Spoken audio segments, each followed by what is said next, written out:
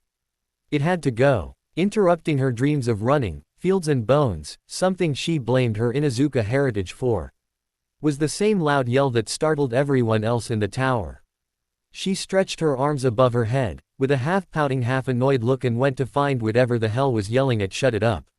Still in an oversized t-shirt and shorts.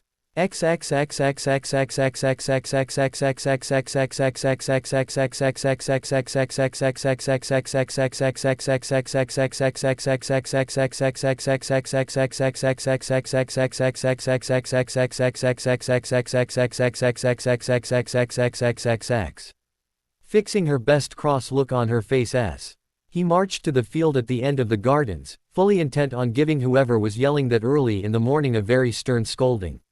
Well, it was afternoon, but still, the principal counted. Her much-deserved admonishment stopped before it could even begin. Holy shit.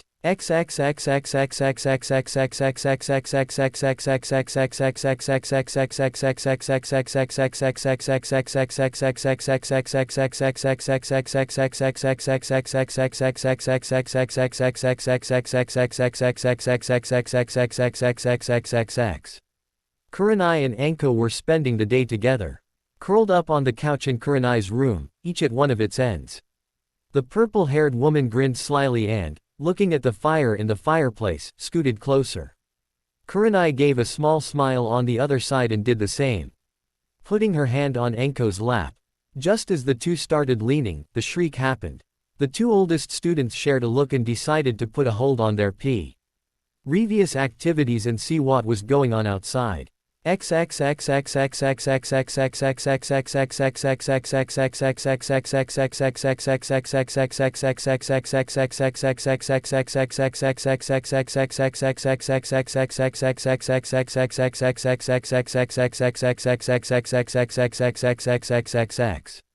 Coming down, and standing on either side of Hana, finishing off the group.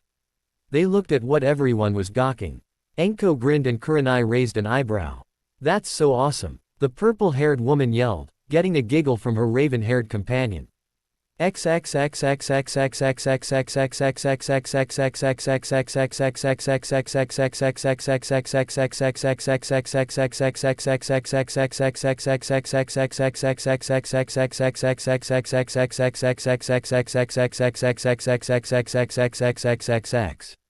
Naruto was sitting on his windowsill, looking up at the few clouds in the sky, a thoughtful look on his face, and absent-mindedly stroking his raven's head. He was really proud of the progress his students were showing within mere 2 weeks of studying. So proud, in fact, that he decided to give them a day off, something he had never done. Still, no reason to help their egos along. He kept quiet about the reasons. He was jerked from his thoughts by the scream of his blonde student. Looking down after a moment, he let out a chuckle at the group that gathered there. Deciding to join in, he vanished in a flash of light.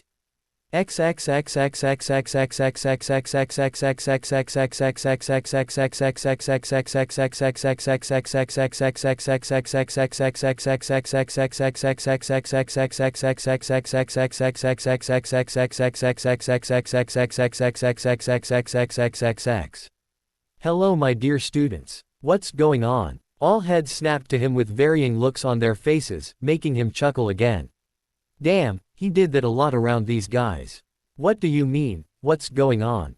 Ino shrieked at him, gaining a raised eyebrow and amused grin in response. What the heck is that? She pointed to the ground in front of the group. Or, rather, lack of ground. Air, he supplied, making her give a yell of frustration. All right, he chuckled, raising his hands in surrender. I forgot to tell you, we're floating on a magical island hundreds of feet in the air. And they were. The open plain ended abruptly. Almost as if cut off. There was absolutely nothing after that. You couldn't even see the ground. That's what I'm talking about. How is this even possible? Magic. Naruto was getting more amused by the moment. So, what's all that white? Shikamaru, tired of yelling, and seeing Naruto had no intention of stopping the other blonde from getting a nervous breakdown, butted in with a question. Letting Ino cool down a bit. Clouds. Naruto said simply. That's why there's so few up there. Couldn't you have lowered the island a little? I like watching clouds. The Nara whined. Think of it as incentive for learning how to make your own. Naruto grinned. Damn troublesome master. That's so awesome. How'd you do that? Enko all but yelled in his ear, fighting Kurenai, who had her arms wrapped around her midriff, trying to keep her from assaulting their teacher. That's a little over your level at the moment. Naruto chuckled sheepishly. Let's just say it must have taken a while. Must have. Shino raised an eyebrow. I didn't make the academia, you know. I probably could, he added as an afterthought. But it was like this when I found it.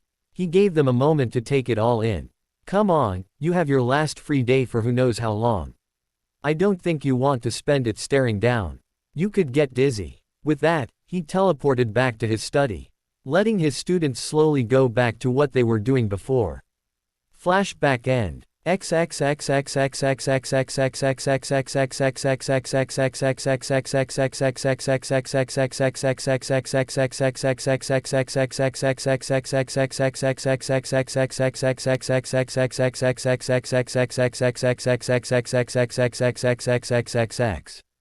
It took Ino a while to get over the whole flying in the air all the time thing, but she eventually did. She still wouldn't go within 10 feet of the ledge, even though Naruto told her it was impossible to actually fall down.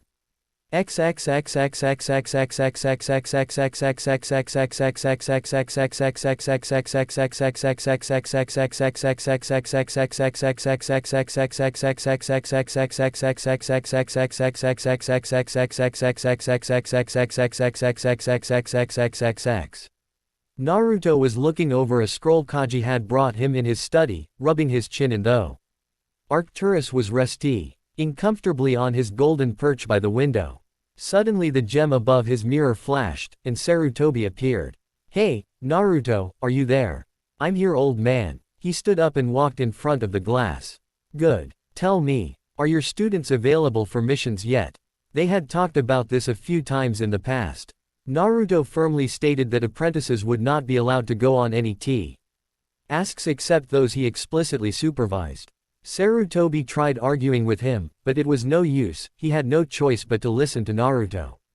Fortunately for him, all Naruto's students had advanced to the level of sorcerer.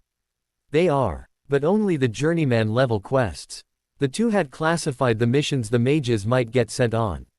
Journeyman level corresponded with Ninja B and A-ranked missions.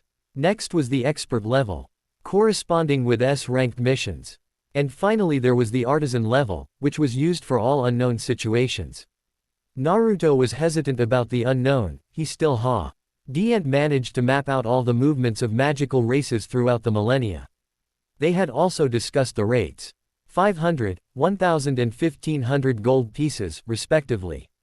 Sarutobi still had no idea why Naruto insisted on being paid in gold. Of course, I remember. It just so happens that I sent out 2 new teams on a C-ranked mission less than a week ago. I just got a message from one of the Jonin that the client lied about the level, and the mission was upgraded to A rank. None of my genin are up to that skill level, and there are only 2 Jonin, who have to not only keep an eye on the client, but their students as well. So, what do you say? Naruto rubbed his chin in though. Yes, I think it's time to start with Phase 3. The slow introduction of magic into the modern world. He elaborated at the Hokage's look. I'll even let you select the mages you want.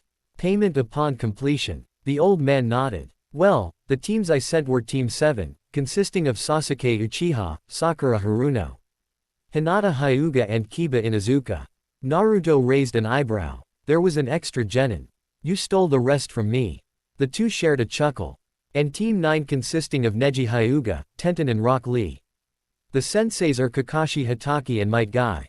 I see, 2 Hyuga and an Inuzuka. May I venture a guess of Hanabi and Hana at the very least? Well, yes, but I want them all. All. Naruto raised an eyebrow. You want to show the world what they can do. Word spreads fast in this village, in seeing their old friends like that. Good point. Naruto nodded his head. Are you available? Sadly. And I would love to stretch my legs a little, I have other matters to attend to. I will be watching over them, however, and should they find themselves in trouble, I won't be long. I'll send them to you as soon as they get ready. The old man nodded and left. Arcturus. The bird raised his head and looked at him, before nodding and ghosting trough the floor. Hana appeared last in the Hokage's office and, greeting the old man, went straight to her family compound. The houses of the compound weren't as big as the ones of some of the other clans, but there was a lot more open space for the dogs to run in.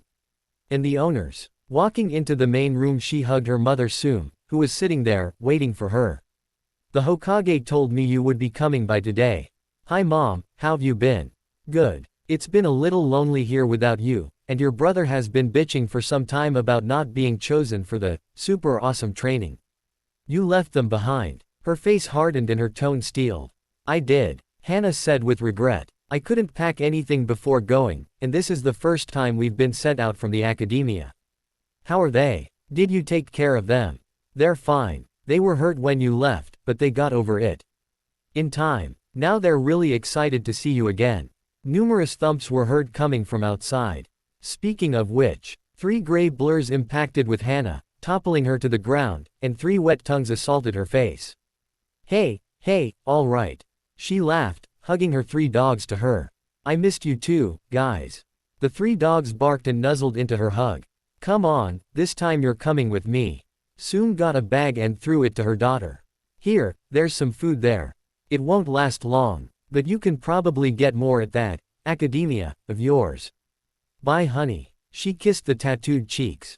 Be safe. I will. Say hi to Kiba for me. She exited the house and went to the teleport circle in the office. With a satisfied caw, Arcturus took off from a branch he was using as a perch in front of the compound, and headed for his master's next student. Hana appeared in the main hall in a flash of dark orange light. Naruto was standing there, next to her door. Well, that was fast. Step through, and good luck. The woman and her 3 dogs entered the special room. It took her the entire day to scan over the scroll on the triple ritual Naruto had left. And another day for the ritual to complete. Her dogs were great. They laid next to her at all times, just enjoying the closeness. And did exactly as told when the ritual came. The magic of the bonding process changed her dogs. The fur turned a dark, rust orange color. The left brother, named Ash, had a golden ring on his right ear and a blue half-moon shape over his right eye. The center brother, Cinder, had a ring in each ear and the same half-moon shape over his forehead, angling downward. The final brother, Ember, had the golden ring in his left ear and the half-moon over his left eye. They also grew in height, reaching up to her abdomen. Are you guys okay? She got 3 deeper barks in return, and smiled, hugging he dogs again. Come on. Time to go back. Naruto was still waiting for her outside the room. He smiled when he saw the changes to the 3 dogs. You did it, he said. Feel free to leave them out in the academia if you want. Just remember what I told you about the dangers. It's better for you to unsummon them if you have the choice. She nodded. Congratulations, sorceress. He chuckled when she hugged him.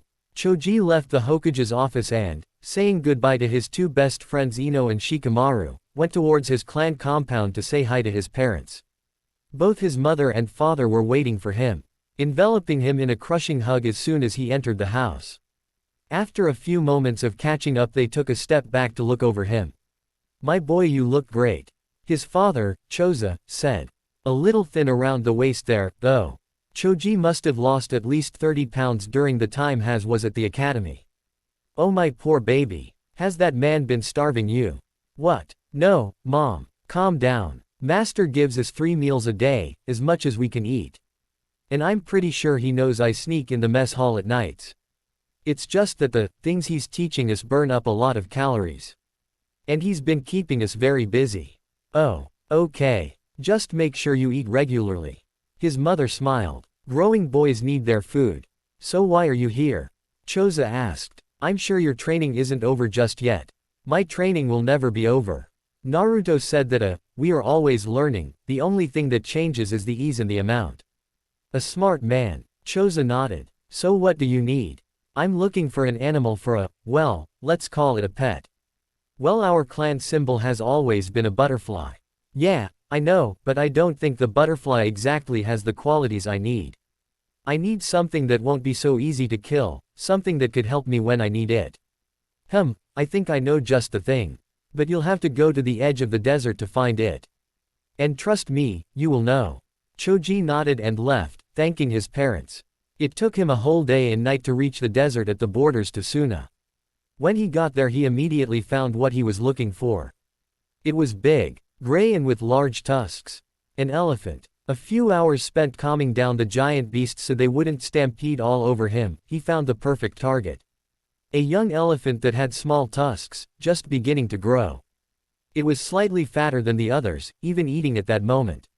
He grinned and went over to it. It didn't take him as much time as he'd though to gain the elephant's confidence. A lot of food was involved, however. It was nearly dusk when the elephant finally agreed to go with him. Choji climbed on top of it, but then stopped in realization. How the hell are we going to fit inside the Hokage's office? With that, he disappeared in a flash of light. Arcturus ruffled his feathers from a nearby rock and left to find the next student, glad to be out of the desert heat. Well, that really is something. Naruto muttered, looking up at the elephant. You know he's not done growing. You will have to do something about that, but for now, he snapped his fingers and the door enlarged, becoming big enough for the young elephant to pass through. Go on, go. Another day to read through the books and scrolls, and another one for the most complicated ritual. The elephant was great during the 2 days, as long as Choji kept feeding him. Luckily the food materialized in a corner 5 times a day. The magic of the ritual changed the animal. His tough hide turned into a deep, dark brown color. And his small tusks grew out, passing his snout. A couple of inches before the point the tusks grew a single branch angling downward. He was also huge, growing several stories tall. Master was right. This will be a problem. The elephant gave a thump of agreement, laying down on the floor so he wouldn't slam his head on the ceiling. Ah, I got it. Choji ved his hands in an intricate pattern and the elephant started shrinking. It was now horse-sized, large enough for him to ride, but small enough to fit everywhere in the academia. Awesome. The elephant gave another agreeing thump. So what are you calling him? Naruto asked when the two exited the room. The elephant and human shared a look of concentration. Vescor. The elephant gave a triumphant cry, liking the name. Naruto nodded in agreement. Very well. Congratulations, sorcerer. Choji grinned. Shino stood in the forest surrounding the hidden leaf, his eyebrows furrowed and though. He stopped briefly at his clan's compound, exchanging a few words with his father, and decided to get an insect for a familiar. Now the only question was, which? A lone creature scurried closer to him, examining him with interest. He crouched down and extended his finger to it. The bug climbed on. Hello, my little friend. It was an average-sized Hercules beetle. Want to come with me? The creature clicked its mandibles excitedly. Very well. He took off towards the Hokage's office. Arcturus took off from a tree above and headed to another part of the forest, in search of more students. Shino teleported to the main hall and, nodding to his master, entered the room, immediately reaching for the book with the hardest ritual. The insect followed all the instructions given. The insect grew to knee height. Its shell turned dark, royal purple on the top and lighter purple on the sides, while its underside turned gray. A large horn grew on its face, above its 6 eyes, and another, smaller one on the top of its shell. Not bad. Naruto nodded his head. Now we are entering the realm of more traditional familiars. Never mind. He shook his head at Shino's questioning stare. What have you decided to call him? Scarabaeus. Quote. Naruto nodded. Congratulations, sorcerer. Thank you, master. Enko and Kurenai decided to look for their familiars together, as with most of the things they tended to do. Firstly, they went into the forest to look around the undergrowth to find Enko a snake. She always did like the little critters, despite the negative representation they were getting from Orochimaru. They found a small tan viper curled up below a rock. The animal coiled up and bared its fangs at them. Enko raised her hands in a placating manner, slowly inching to the snake. Shish, hey, little guy, relax. We're not gonna hurt ya. After a few tense moments, the snake relaxed and slithered to Enko and up her arm. "Aw, aren't you just the cutest thing?" She giggled, rubbing the top of the snake's head. "Isn't he, Kurenai? If you say so." The other woman shook her head in amusement. "You'll be a good boy and follow me, won't you?" The snake nuzzled her cheek in response. "Great. So what do you want?" Kurenai then led her to a local pet shop, where she selected a small tabby. Arcturus gave a small huff at the cat, but left to find the others. The damn thing better not cause any problems. Naruto was leaning on one of the doors in the main hall when the two teleported there. "Hey, are we the last ones?" Enko asked. "No. Yeah, take that, you slowpokes." Naruto chuckled. "If you're done." She nodded happily. "Good, then each of you take a door, please. This next part you will not be able to do on your own." They each nodded and took their doors, heading for the most difficult books. And starting the ritual as soon as they were finished. Enko's snake grew to about 12 feet in length, and 3 feet in girth. Its color turned into a deep blood red and her scales elongated and hardened. 2 horns grew on the back of its head, facing backward. Kurenai's cat grew double in size. Its ears sharpened and enlarged slightly, and its eyes turned red, much like her own. Its fur turned light blue, almost shimmering in the light. The 2 women exited their rooms at the same time, and went to stand next to each other, with their familiars next to them, Kurenai's cat lying on the snake's head. "Somehow, I expected something like this." Naruto was amused, but at them or their familiars they couldn't tell. "Names: Luma," Kurenai said, earning a purr from the cat. "Adacto. Congratulations, then. Sorceresses." Kurenai gave a small bow while Enko grabbed him in a hug and twirled him around, making him a little dizzy. "Thank you, master. All right, take that, bitches." "Enko, damn it, can you let me go now?" "Sorry." Ino was sitting on a couch in the Yamanaka living room. Her mother is next to her, with an amused smile on her face, and both were watching her father pace in front of the couch. "You're not going back," he said finally. "Excuse me." Ino raised her eyebrow. "You will not be going back to get kidnapped by that bastard again." "No, don't look at me like that, it won't do you any good."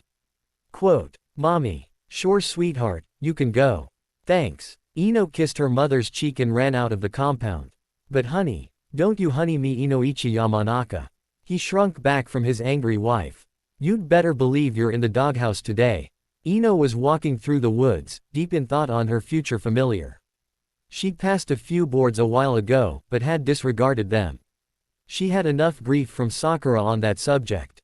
Not looking where she was going, she tripped and fell forward, her head coming inches from an interesting sight.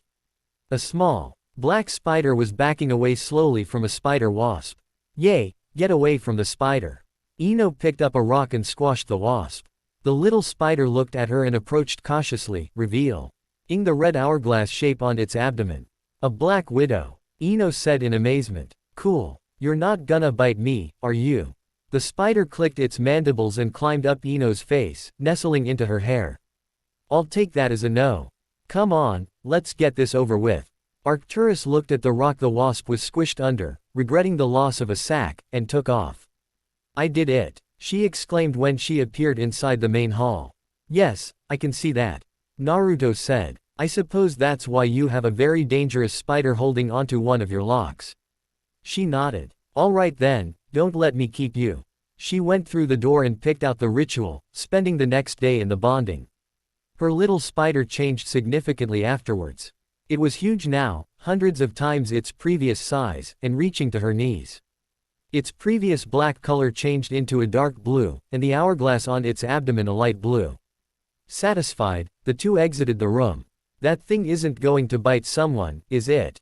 The spider hissed at him in annoyance and reared back. Naruto shot a glare at it and it shrunk back, hiding behind Ino's legs. "Master." Don't be mean to Urania. She won't be any trouble. Will you? The spider shook her head. I'll keep you to that, sorceress. Yay. You hear that? We're so cool. Shikamaru was sitting at the kitchen table in the Nara clan compound.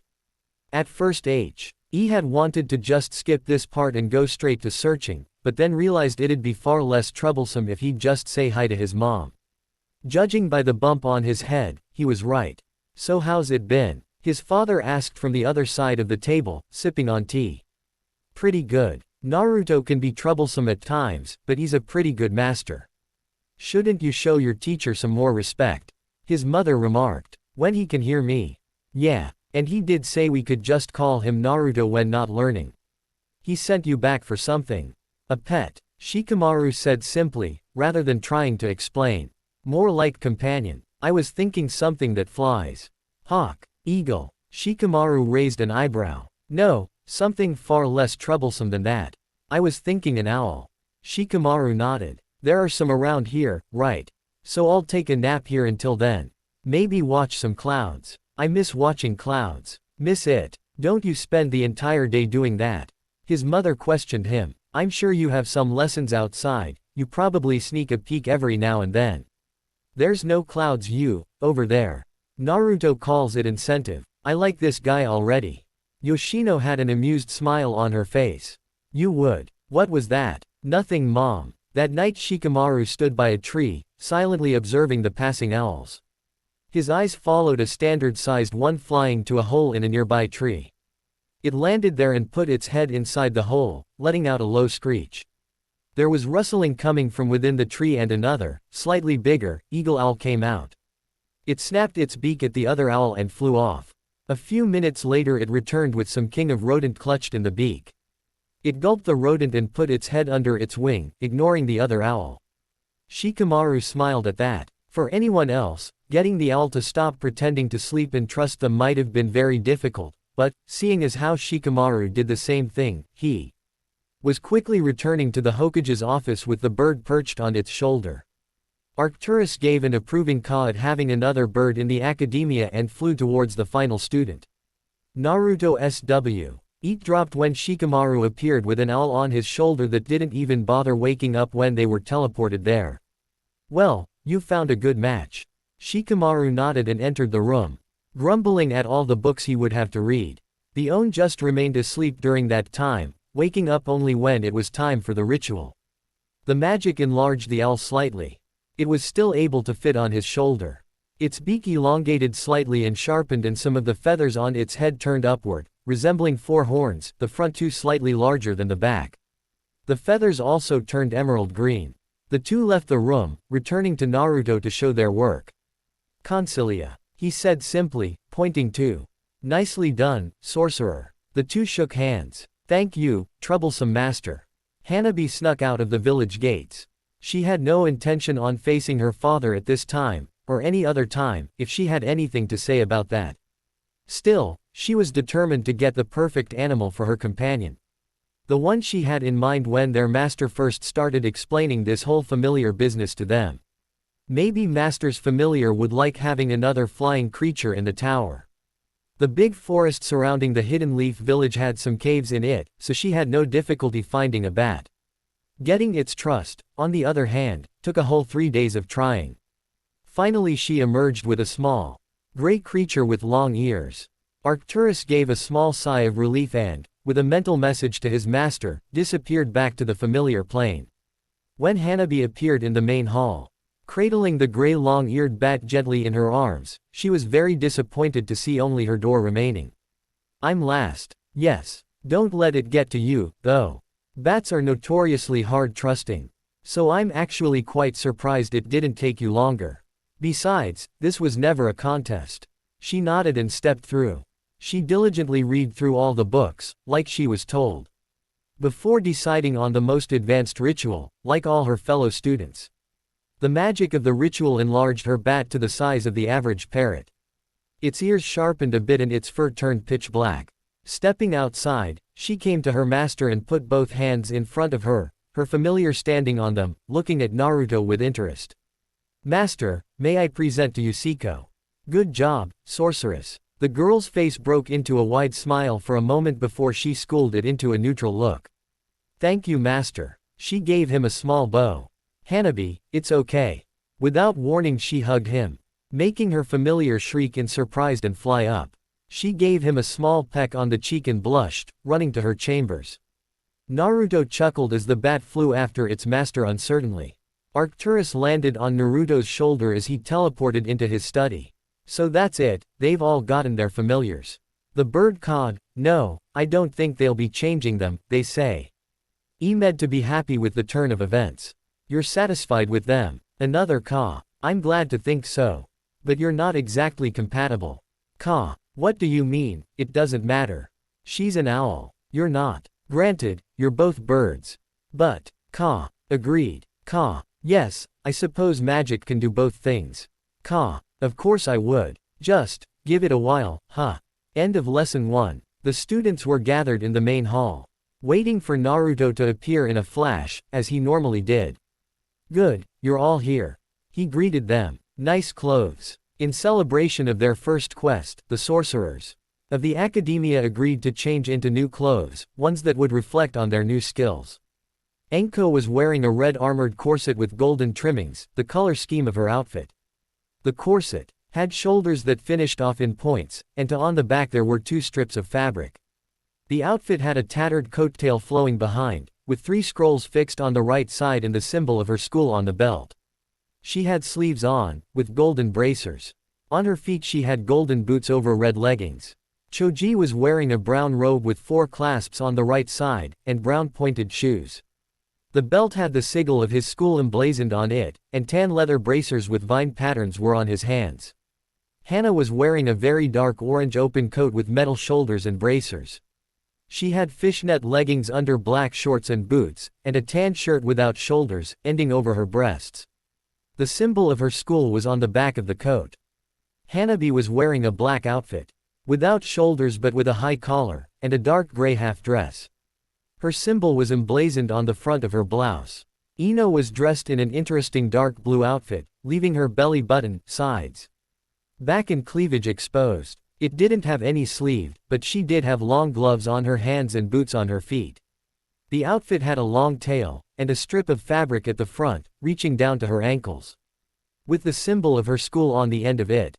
Kurenai's light blue outfit with golden trimming consisted of a cape, boots, bracers and dress combo, with the symbol of her school as the belt buckle. Shikamaru had a sleeveless top with a coattail, bracers that ended over his palm, leggings and boots, all in various shades of green, emerald being the most prominent. His school sigil was on his belt, holding another strip of fabric to the front. And, finally, Shino was dressed in a light purple robe with a high collar and wide sleeves. It had darker patches on the shoulders and front, and the symbol was on the back. Thank you, master. Hanabi blushed. Of course. Now come. He led them out the middle entrance and to the front of the floating island. The only things there were a cobblestone path leading from the doors to a circle that had a very large arch in the middle. It was made from black stone, with white runes covering it entirely. Naruto snapped, pet his fingers and a swirling white portal materialized inside the arch. That will lead you to the Hokage's office, where you will be given a mission briefing. We're still not at the point in time W. Henna permanent site would be in the village itself, so the rune will remain in the office until you return. I will have some other matters top attend to here, but if you get into trouble I will know about it. Kurenai, you will be in charge, the raven-haired woman nodded. Good luck, my sorcerers. Naruto and his students were in the Hall of Necromancy classroom, finishing up the work to the day. Dismissed. The students filed out, leaving Enko behind with Naruto. Yes, I have a question about necromancy. I gathered. What's on your mind? Can I use necromancy to make the corpse, explode? He looked up from the notes on the table to her eager expression. Explode. Naruto deadpanned. I really should have predicted this question. Come on, follow me. He led her to the library on the opposite side of the hall. Looking up, he pointed to one scroll and it floated into his hands. This scroll details the finer points of corpse manipulations. You see, when a person dies their magical energies are unlocked. But since there is no will to direct those energies, they remain there. That is why liches are so powerful. they have access to the entirety of their magic at once. How do you make a lich? One question at a time. Please. Okay, so, the act of giving a corpse life is directing your magic into its, so that it can move the limbs. No brain required, but also only simple commands are followed. And, strangely, the more zombies you have the easier the job can be done. Can you tell me how do you think you'd make a corpse explode? Enko hummed for a moment and thought. Well, I'd have something to with those energies. Turning them into expanding gas. No. Close enough, but no. You cannot transform energy into matter, liquid or gas. You have to actually agitate the energy so it becomes volatile. Understood. She nodded. Good. But this isn't as easy as it seems. Anything more than making zombies would take at least a year to fully control. That is why this. He extended his palm upwards. Resting the scroll on it. Is classified as wizard level. The scroll floated to the highest point in the room and rested there. So no corpse explosions for you. He chuckled at her pouting look. End of lesson 2. Kurenai and the sorcerers temporarily under her command appeared in front of the desk of the Hokage. The old man stopped signing his documents and looked up. Hello there. It's been a long time since you were last here. Are you all getting along well in your studies? All of them nodded and the raven-haired woman stepped forward. Lord Hokage, I have been elected to lead this quest by our master. If you would brief us. Of course. 1 week from today I sent Teams 7 and 9 on a simple C-rank escort mission to the country of Nami. Since, I have gotten a request for backup from the Jonin. All of my ninja are busy with other missions or guard duties, so you were my last hope. You will take this. He handed her a scroll. And give it to Kakashi Hatake, sensei of Team 7. He will be in a house in the village on the island. A boat will be waiting for you on the shore. From there, you will assist my ninja in the task of guarding the client and finishing the bridge he is working on. Just make clear to Kakashi that you are not under his direct command. When you are done, return here for your payment. Kurenai nodded and took the scroll, leading the group out the village. Naruto was sitting at his own desk, reading over a scroll just given to him by Kaji from one of his creation he had sent over the world. Said imp was sitting on the edge of the table, his mouth shut with tape. This is interesting. Naruto hummed. I thought they'd do something like this, but not necessarily that close. I would have figured one of the other ones. He then took out an empty scroll and started writing. Kaji. The imp looked at him, muttering something he couldn't make out. Naruto reached over and ripped the tape away, earning a yelp from the small creature. Was that really ne so sorry? Yes. Now listen carefully. The little imp straightened. You will take this scroll and leave it off on the circle of giant stones in the middle of aim. Understand? Yes, master. Good, go. He watched the little creature fly through the window. Arcturus moved from his perch to Naruto's shoulder in a flutter of wings, letting out a caw. Yes, I'm certain I should initiate first contact. Caw. Confident enough to wait until my students are back for the meeting. Caw. You know why, if I can find out from them where the rest are my job might be easier than I expected. Caw. I am so glad you agree. Naruto finished dryly. The spellcasting group was grateful they decided to keep in shape. If they didn't, it would have taken them way longer than it did to get to Nami. Unfortunately, nobody had managed to learn how to teleport. Yet, now they were motivated, Hanabi and Shikamaru most of all. Hanabi, mostly because she really wanted to visit Master's study, but also because it would make traveling much more efficient.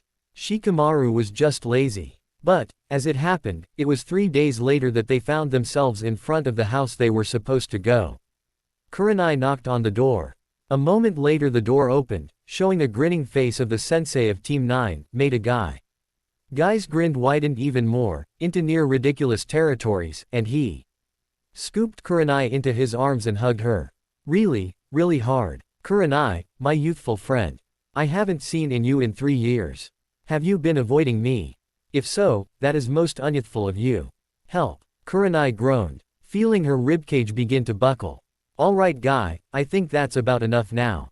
Kakashi Hatake walked up to them, head buried in his standard orange book. You can let her go now. You're kinda crushing her. Oh, sorry Kurenai. Thank you for stopping my unyouthful actions, my rival. I shall make up for my mistake. If I cannot. Did you say something Guy? Curse you and your hip attitude, Kakashi. While this was going on, Kurenai was being helped up from the floor by Anko. You looked like you enjoyed that hug. Should I be worried? Kurenai shot her a deadly glare. Shutting up now. So, anyway, what are you doing here? Kakashi turned to the group. Didn't you quit being a ninja or something? Or something? Hana muttered, glaring at Kakashi. Ah, Hana, hi. The glare intensified. Still don't like me, I take it. Troublesome. Shikamaru sighed. Can we just get in now? Sure, sure. Come on. They got into the moderately decorated, but still nice and homely, house. They introduced themselves to Tsunami, and her father Tazuna, the bridge builder and client, and sat down at the table, handing Kakashi the scroll. Oh, and what's this? Orders. Yours, specifically. Kakashi read through the scroll. Protect, and so on, not under direct orders, sure, easy enough. We have more help on this, guy. I see that, my most youthful rival. Shall we inform them of the enemies? Sure, whatever you say. Have you heard of Zabuza Momochi? The Kiri missing ninja that specialized in silent killing? Shikamaru asked. Yup, he's here, whoa. Art king for the mini-tyrant attempting to control the country. Mini-tyrant, you've another question. Naruto stated with his back turned, looking over the clouds below the island. I'm not even gonna ask. Anko sighed, disappointed that she couldn't sneak up on their master. Again, but yes, I found some reference in the tomes about a leech. Oh dear. Naruto frowned. Lich, Anko. Not leech. Leech is a tiny insect that sucks your blood and has a peculiar weakness to salt. A lich is something else. Naruto stared at the swirling clouds. Well, Anko asked a few moments later. Anko, before we begin, I must ask you to swear to me that you will not use what I'll tell you here to become a lich. The woman paused for a bit, staring at the blonde. Anko. Alright, I promise. Yeesh. He turned to glare at her for a bit before waving a hand in front of himself. The swirling clouds rose to show a generic-looking robed mage. A lich, basically, is what happens when a wizard takes the fear of death a little bit too far. The figure's skin and clothes started to deteriorate, leaving only a skeleton dressed in tatters. With magic, one can do anything. I think we've covered that, yes. Anko nodded. One of the things you can do is, well, stop death. But that is extremely difficult and requires a lot of power. It is far simpler to take your blood and ruby heart and seal it in a container called a phylactery. Ruby heart. It's a small ruby filled with the caster's magical essence. Anyway, the phylactery, after some preparation, will keep the caster alive after their first death. However, since only the spirit is anchored, the body must be stored with the phylactery before the resurrection can occur. Since this resurrection can take a while, the flesh and organs decompose, leaving only the bones. The soul then anchors to them, allowing them to move. However, since there is a physical medium keeping the soul from moving on, it is in constant battle with the forces of the other side. Meaning, if the phylactery is ever destroyed, so is the lich. That's all. One last thing. For a lich to be created, the death of the caster must be very violent, and involving no magic of the caster. All of these negative energies, coupled with the aforementioned forces, have a strong tendency to warp the caster. He tapped his temple. Up here. I understand. So heed my warning, dear student. And heed it well. If you ever try to create or become a lich or a revenant, I will personally erase your soul from existence. Understood. Anko gulped and nodded. End of lesson 3. So how are we going to handle this exactly? Shikamaru asked the other sorcerers as they sat around the table in Tazuna's house, drinking tea. Our master was a little short on detail. As far as I gathered. Shino adjusted his glasses. Master's basic idea was for us to show off, as it were. How'd you get that? Hanabi asked. There is no other logical reason for all of us to be here. Shino shrugged. Each of us can handle this on our own. True. Kurenai hummed, slapping Anko's hand away from her thigh. So we'll be needing a spectacle. If I may interject, my youthful friends. Kakashi and Guy were also at the table, a bit lost but mostly following the conversation. What is it that you will be showing off, exactly? I'm not sure what we're allowed to tell at this point. Kurenai shrugged. Then what can you now do? Anything. Anko grinned before getting her hand slapped again. Well, almost anything, she added with a pout. We're going to need a spectacle. Choji commented, munching on something very enthusiastically. And every spectacle needs a good stage. Ino grinned. What about the bridge? What about my bridge? Well, we can certainly lure this Gato person there. Hana said, scratching the ear of one of her dogs. But we're going to need the whole town. Shikamaru rubbed his chin in thought. What about this Zabuza and his masked accomplice? He turned to the two Junin. When will he be healed, do you think? Well, he was hurt pretty bad. Guy kinda went overboard for a bit. Said bull-haired Junin grinned with a thumbs up. Maybe a week. No more than 2, certainly. We need the exact date. Shikamaru muttered, before abruptly standing up from the table, downing the rest of his tea. I'm going out for a walk. I'll be back later. Don't do anything stupid. Ino shot back with a grin. Troublesome woman. Shikamaru sighed and walked out. Wait, what's this about my bridge? A couple of miles south of the Land of Fire there was a small, uncharted island. In all fairness, it was just an outcropping of rock rising from the sea, no life growing or living on it. All there was a cave. Its entrance was on the southern side, hidden from view. The cave was circular, with a deep, almost bottomless, pool in the center of it and a dimly glowing monolith in the center of that, made from what could be black marble. Or something completely different. Naruto stood there, in front of the monolith, with his trusty familiar on his shoulder, watching it intently. He took a step forward and, as he did, pale green veins appeared in the monolith, showing the outline of a door. The door opened and 2 figures walked out.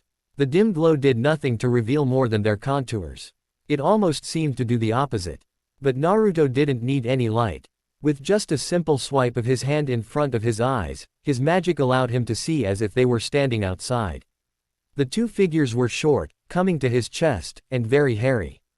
Also carrying sharp-looking axes and glaring suspiciously at him. Naruto raised his right arm with the palm facing them, his eyes glowing in the darkness. You wouldn't mind some more light in here, would you? He asked the 2 figures. When they didn't move, he created a globe of yellow light in front of his palm, which floated to a few feet above him. The 2 figures were dwarves. They stood in front of the open entrance. Red light and heat coming from within. Both were presumably male, one younger, with red hair and beard braided and decorated with iron rings, standing at the back, brandishing a 2-handed battle axe. The other was far older, his hair and beard white and decorated with gold. He only had a small axe at his belt, his right hand rested on its tip. A human, he rumbled, staring at Naruto. Here, allow me to introduce myself, please. The blonde grinned, giving a small bow. I am Naruto Namikaze, Archmage of the Academia Arcana, Grandmaster of the Generalist School of Wizardry. And this is my familiar Arcturus. At your service. The raven gave a caw in greeting. Archmage. The dwarf laughed. You can't be more than, what, 50? 60. I am 15, actually. And Archmage by default. Being the first human in centuries to use magic. Very well. I am Yumram Strongshield, Forgemaster of Bitterwind Mountain, and this is my son Ernum. At your service. I must be honest, I didn't expect a dwarf. Naruto commented. Maybe a goblin, or something. Please don't insult us, Archmage. Ernum rumbled with a self-satisfied smirk. A goblin couldn't possibly make an entrance like this one. Yes, I've noticed some very advanced magic encoded into the stone. Rune magic, if I'm not mistaken. Commendable. We thank you, Archmage, but doubtless you've not come here to exchange pleasantries with us. It has been several centuries since our races have met. Surely this momentous occasion deserves a feast and celebration at the very least. I would agree. But this is not, in fact, the meeting of our races. This is the meeting of the Archmage and the Forgemaster. The humans have been separated from magic for a long time. It's spoken of in myths and fairy tales now. And since then there have been many wars, major and minor. In order to ensure peace between our races, which were once great friends, I must first prepare mine. Prepare. The old dwarf stroked his beard. Despite being a relatively short-lived species, humans don't tend to handle change well. They may react violently to the knowledge there are other sentient races in this world. Yes, I see your point. But by slowly introducing magic into their common lives, I hope to get them to accept that there are things beyond their comprehension. And after that, slowly introduce them to other folk, magic and non-magic. A solid plan. Archmage. Please, call me Naruto. Very well, Naruto. But while your race may need preparation, ours does not. There is still the feast to attend to. Would you be joining us? The awakening of magical arts in humans is cause for celebration certainly, and attaining such a rank in your age definitely is. There will be food aplenty. And alcohol. You've managed to convince me. Naruto grinned. Excellent. Son, will you stay by our new friend and show him around? Of course, father. Harem grinned behind his beard, shouldered the axe in one hand and slapped Naruto on the highest part of his back he could reach. Come Naruto. Our mountain is a sight to see, and so is a dwarven celebration. I look forward to it. Out of curiosity, what would you have done if I declined the invitation?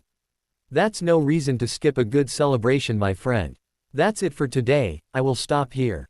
I hope you all enjoyed this video. If you please consider subscribe and make sure to hit that like button, share with your friends, and don't forget to check out my Patreon. Details in description.